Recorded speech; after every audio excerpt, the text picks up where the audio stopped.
Hey everybody, it's been a while. Been working on my engine cart for my 4.5 United. As you can see, I made another modification.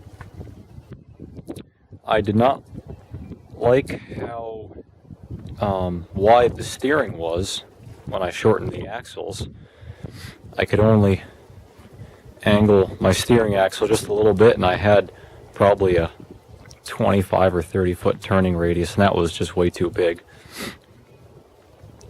So the way to fix that is to raise up the frame above the front axle, like so. So the wheel can go under the frame. So I did that. I just finished tack welding the bracket together, that raised bracket.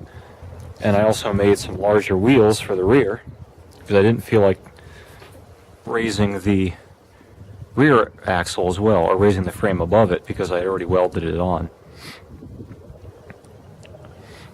So I made some 24-inch diameter, 10-spoke wagon wheels. And I offset the spokes for a little more rigidity. I think they came out pretty well. I had to just set them up on the flat concrete floor instead of using my cast iron surface plate like I did with the 12-inch wheels.